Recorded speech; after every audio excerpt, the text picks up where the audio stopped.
राधे राधे, जय हिंद। आज हम कोऑर्डिनेट कंपाउंड या संकुल यौगिक या कॉम्प्लेक्स कंपाउंड के बारे में अध्ययन करेंगे। तो सबसे पहले तो पढ़े कि कोऑर्डिनेट कंपाउंड या उपसंयोजी यौगिक क्या है। तो वे यौगिक जो उपसंयोजी बंध बनाते हैं, वे यौगिक जो उपसंयोजी बंध या कोऑर्डिनेट बॉन्ड का निर्माण करते हैं, या जिन यौगिकों में कोऑर्डिनेट कंपाउंड या उपसंयोजी यौगिक पाया जाता है, उन्हें कोऑर्डिनेट कंपाउंड या उपसंयोजी यौगिक कहते हैं। अब उपसंयोजी बॉन्ड क्या है? तो कोऑर्डिनेट बॉन्ड या उपसंयोजी बंध डी ब्लॉक के तत्वों में डी ऑर्बिटल या तो अनपेयर्ड रहते हैं या खाली रहते हैं, और अन्य अणु, अब ध्यान देना, अणु, परमाणु, आयन तीनों हो सकती हैं। तो मुख्य रूप से वे अणु तिनमें उपसंयोजी बंध बनाने के उपरांत लोन पेयर्ड इलेक्ट्रॉन, जैसे हम एक उदाहरण आपको समझा रहे हैं। नाइट्रोजन ले लें, तो नाइट्रोजन 7 1s2 2s2 2p3, इसकी अंतिम कक्षा कहलाएगी वैलेंसी सेल, और वैलेंसी सेल में समस्त यौगिकों को बोलते हैं वैलेंसी इलेक्ट्रॉन। और अनपेयर्ड इलेक्ट्रॉन या जितने अष्टक पूर्ण करने के लिए इलेक्ट्रॉन की आवश्यकता होती है, उन्हें वैलेंसी कहते हैं। तो अनपेयर्ड यहाँ पर कितने हैं? यहाँ पर 3। तो ये हो गई वैलेंसी। अब इस वैलेंस से अगर अष्टक नियम पूर्ण होता है और सहसंयोजी बंध या कोवेलेंट बॉन्ड बनाते हैं, जैसे नाइट्रोजन से हाइड्रोजन 3 जुड़ेंगे, तो ये बना देगा NH3। अब NH3 के बाद भी इसके पास वैलेंसी सेल में ये 2 इलेक्ट्रॉन रहते हैं। अब ध्यान देना, ये जो 2 इलेक्ट्रॉन रहते हैं, इन्हीं को लोन पेयर्ड इलेक्ट्रॉन या इलेक्ट्रॉन युग्म कहते हैं। और चूंकि ये वैलेंसी सेल में है और यह कोऑर्डिनेट बॉन्ड का निर्माण करते हैं, तो जो बॉन्ड निर्माण में भाग लेते हैं उन सभी को वैलेंसी इलेक्ट्रॉन कहते हैं। तो किसी भी एटम के पास 2 प्रकार के इलेक्ट्रॉन रहते हैं, एक अनपेयर्ड और एक लोन पेयर्ड। कहां? अंतिम कक्षा में। लोन पेयर्ड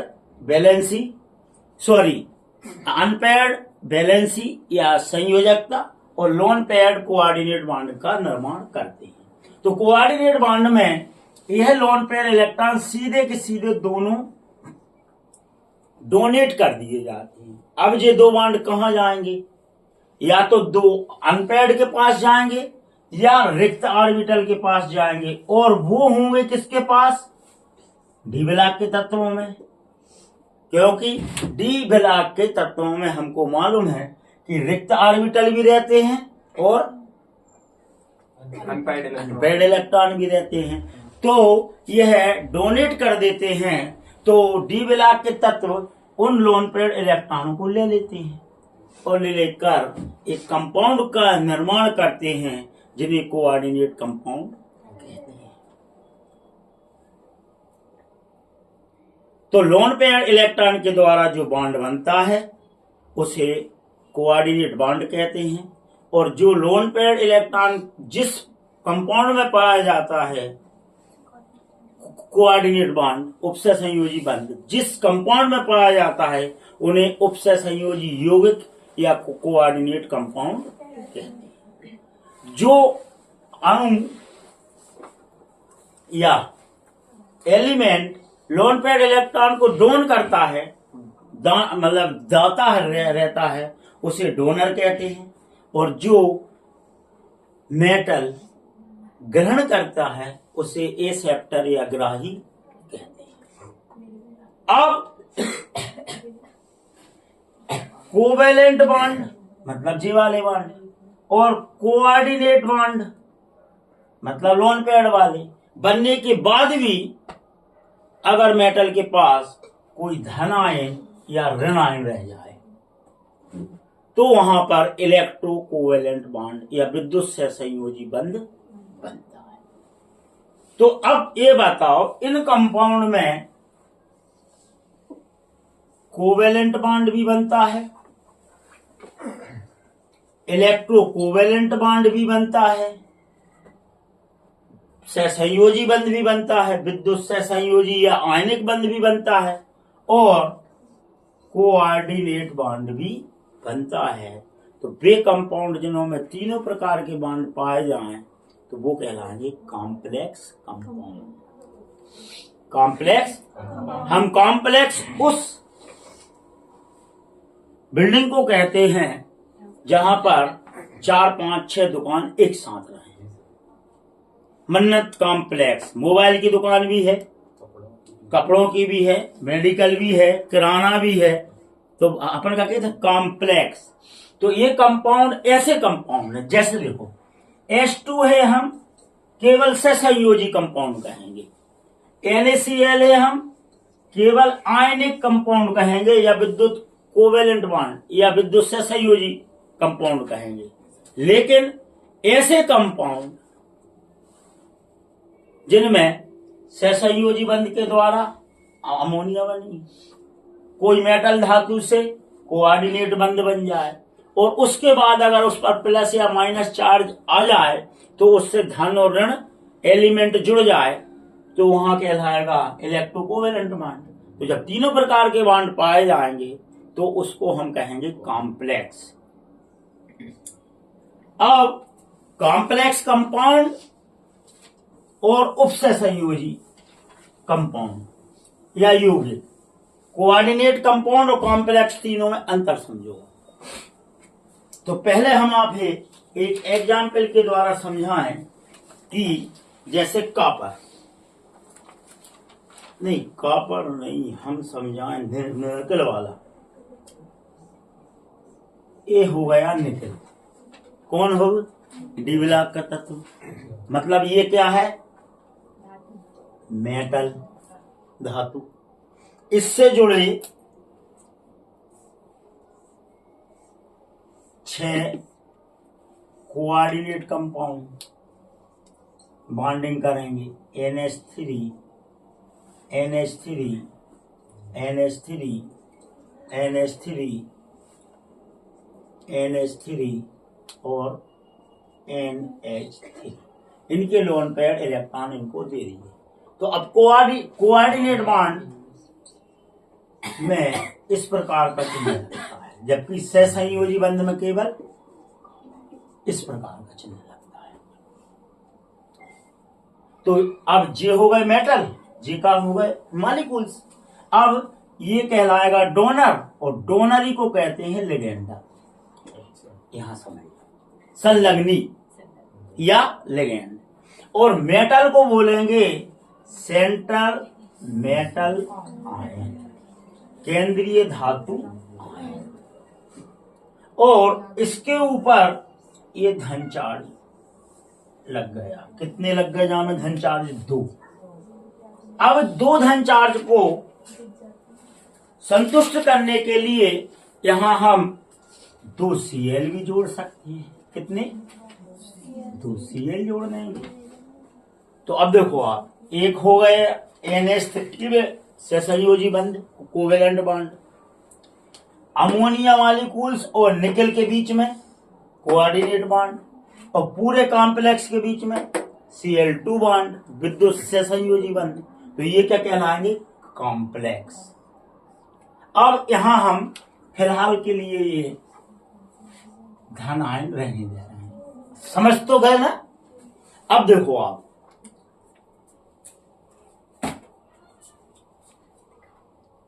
अब यहां प्रश्न बनता है कोऑर्डिनेट बॉन्ड कंपाउंड किसे कहते हैं? तो सीधा सीधा कह दो कि वे सभी कंपाउंड जिनमें कोऑर्डिनेट बॉन्ड बनता है या जो कंपाउंड कोऑर्डिनेट बॉन्ड से बनते हैं उन्हें कोऑर्डिनेट कंपाउंड कहते हैं।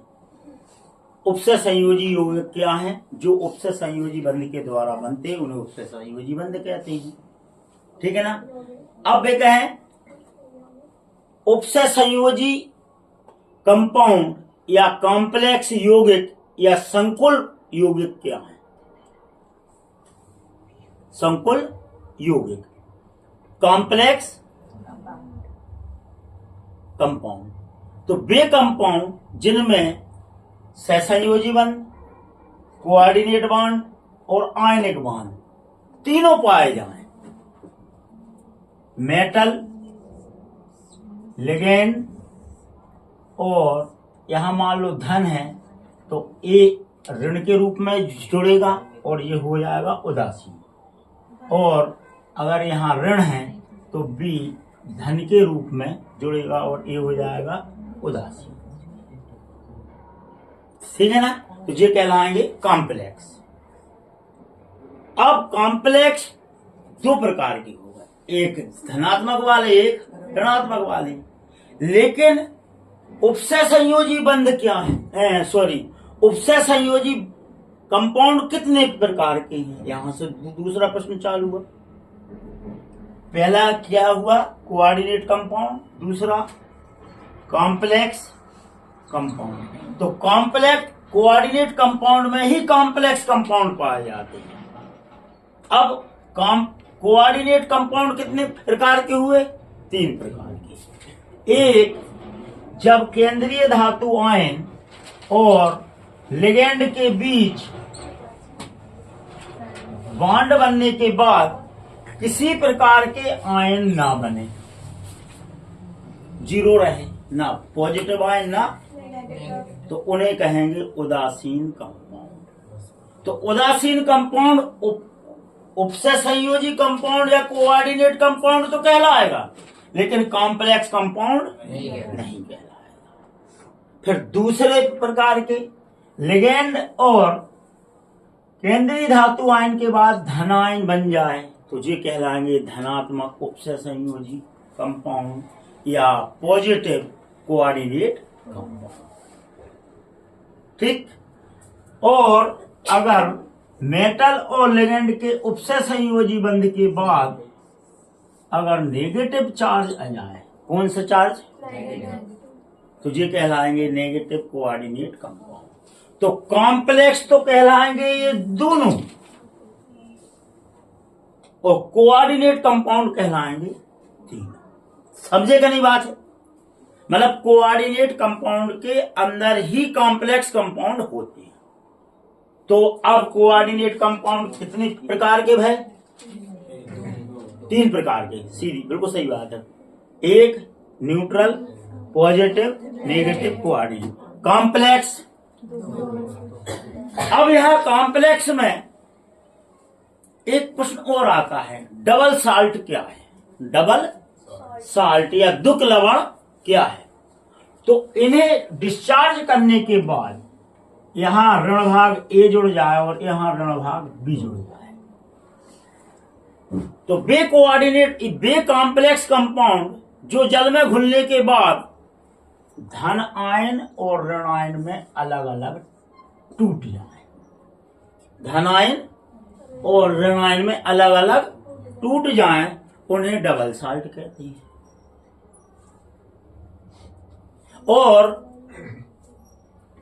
कोऑर्डिनेट बॉन्ड में जो द्विविलाक के तत्व लोन पेयर इलेक्ट्रॉन ग्रहण करके कोऑर्डिनेट बॉन्ड बनाते हैं उन्हें केंद्रीय धातु आयन या सेंट्रल मेटल आयन कहते हैं। और जो केंद्रीय धातु आयन को कोऑर्डिनेट बॉन्ड बनाने के लिए लोन पेयर इलेक्ट्रॉन या युग्म इलेक्ट्रॉन दान करते हैं, डोनर होते हैं, उन्हें लिगेंड कहते हैं। तो ये कब है? केंद्रीय metal ion, central metal ion या केंद्रीय धातु आयन। दूसरे कब है? लिगेंड। लिगेंड क्या होते हैं? डोनर। और केंद्रीय धातु आयन रिसेप्टर होते हैं। और कोऑर्डिनेट बॉन्ड को हम एरो से व्यक्त करते हैं। अब कोऑर्डिनेट क्षेत्र क्या है? एरिया, जहां पर ये क्रिया हो रही पूरा कॉम्प्लेक्स कंपाउंड या कोऑर्डिनेट कंपाउंड में केंद्रीय धातु आयन और लिगेंड और पॉजिटिव नेगेटिव या डबल साल्ट का जितना पूरा क्षेत्र होता है, एरिया होता है, उसे कोऑर्डिनेट एरिया कहते हैं। तो अब देखो अपन अब प्रश्न स्टार्ट कर रहे हैं, समझियो आप। उप सह संयोजी बंध क्या है, समझ गए? जो लोन पेयर इलेक्ट्रॉन से बनता है। प्रश्न क्लियर है? उपसह संयोजी यौगिक क्या है? जो इन बंध से बनते हैं, ठीक है ना? इसमें अब उपसह संयोजी यौगिक कितने प्रकार के हैं? तो पहला हो गया उदासीन, दूसरा ऋणात्मक और तीसरा धनात्मक। और धनात्मक और ऋणात्मक को कहेंगे कॉम्प्लेक्स या संकुल यौगिक। संकुल जहां तक कोई प्रश्न में वो की वही है, केवल प्रश्न बनते जाएंगे। तीसरा लिगेंड किसे कहते हैं? जो सेंट्रल मेटल आयन को इलेक्ट्रॉन डोनेट करते हैं, दाता को। केंद्रीय धातु आयन किसे कहते हैं? जिससे लिगेंड लोन पेयर इलेक्ट्रॉन उपसह संयोजी बंध बनाकर एक्सेप्ट करता है, उन्हें केंद्रीय धातु आयन कहते हैं। यहाँ तक की बात क्लियर हो गई? कोई किसी को दिक्कत तो नहीं है ना? अब जाओ। अब लिगेंड कितने प्रकार के होते हैं, संलग्नी कितने प्रकार के होते हैं? 4 एग्जाम्पल हमने यहाँ पे दिए हैं, वो 4 ही बस याद कर लेना। कोई भी प्रश्न आए उत्तर एक ही देने हैं, वे एग्जाम्पल देने हैं। और अगर एग्जाम्पल में गलती कर भी दो तो जो एग्जाम्पल कहीं नहीं गो। जैसा समझा दो चलेगा, कहे ना चले। केंद्रीय धातु आयन, लिगेंड। अब बोल रहे हैं कि लिगेंड कितने प्रकार के होते हैं। तो लिगेंड आपके होते हैं एक दंतुर, द्विदंतुर, डाइडेंटल और एम्बीडेंटल। एम्बी यही तक याद आती है बस, एम्बीडेंटल। तो अब सबसे पहले तो एक दंतु। कोई मॉलिक्यूल्स या कोई एलिमेंट केंद्रीय धातु आयन से एक कोऑर्डिनेट बॉन्ड बनाए, उसे एक दंतु कहते हैं। जैसे निकल में अमोनिया। कोई दिक्कत तो नहीं? जब कोई अणु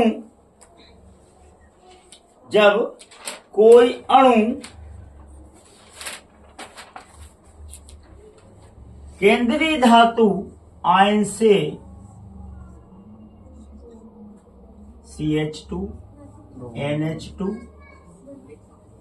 NH2, CH2 इस प्रकार के बॉन्ड बना है। मतलब एक अणु है जो केवल, और एक अणु होने के बाद यह लोन पेयर इलेक्ट्रॉन वास्तव में NH2 लिखना चाहिए यहां पर और CH2 यहां पर। तो ये बैलेंसी भी कंप्लीट CH2 की, और NH3 की जगह CH2 होकर NH3 की जगह NH2 होकर CH2 इससे जुड़ जाएगा। तो 1 2 3 4 और 1 2 3, ठीक है ना? और इनने बनाया ये कोऑर्डिनेट कंपाउंड। तो एक ही मॉलिक्यूल से जे और 2 बना रहा है क्या? Coordinate bond. तो ये कहलाएंगे द्विदंतु या बाइडेंटल। और आपसे पूछ लें कि कीलेट क्या है? कीलेट क्या है?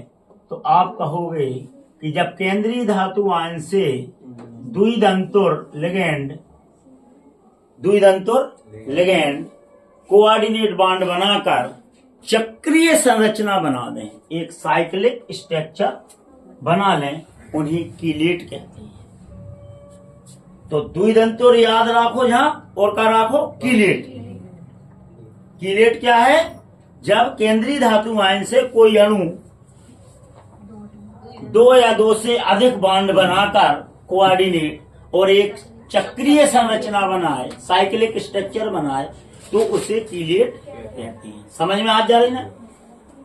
तो पहले हो गए मोनोडेंटर, दूसरे हो गए बाई या डाइडेंटर, और तीसरे कहलाएंगे एम्बीडेंटल। अब एम्बीडेंटल और यही डाई में कर लियो कीलेट, डाई में कीलेट याद कर लियो कि कीलेट क्या है, कीलेट क्या है, तो वह है एक चक्रीय संरचना। अब एम्बीडेंटल ऐसे लिगेंड जिनमें, ऐसे अणु जिनमें एक से अधिक कोऑर्डिनेट बॉन्ड बनाने की क्षमता रखते हो, ऐसे अणु जिनमें दो एटम दो कोऑर्डिनेट बॉन्ड बनाने की क्षमता रखते हूं, उनको एम्बीडेंटल कहते हैं। जैसे हम आपको बताएं, केंद्रीय धातु आयन से नाइट्रोजन,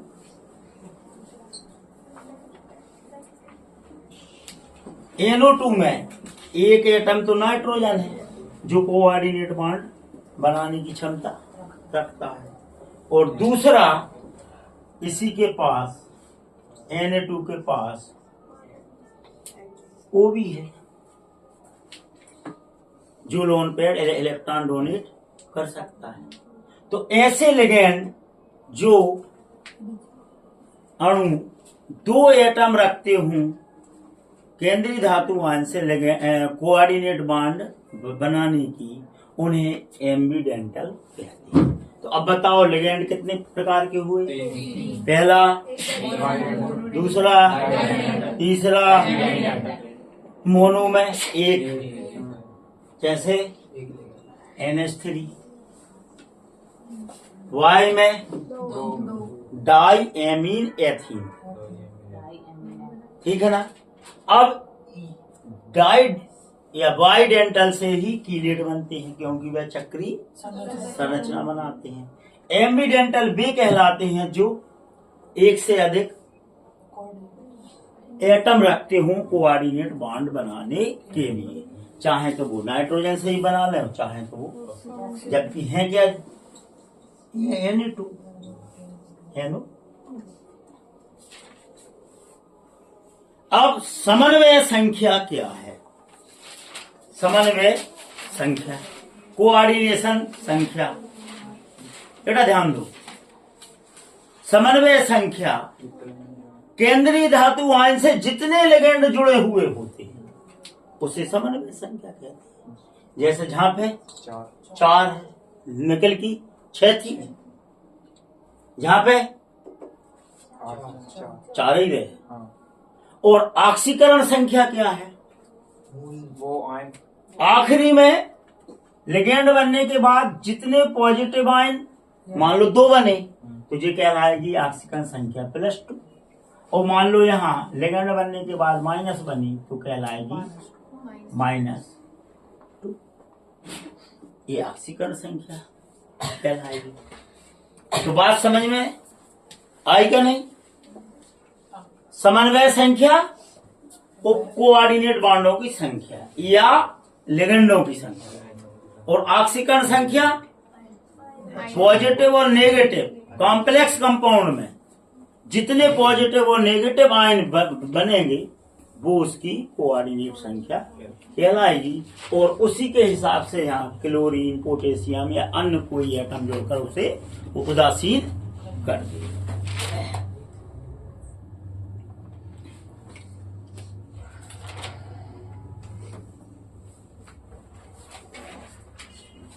आज के लिए इतना ही काफी है। राधे राधे, जय हिंद।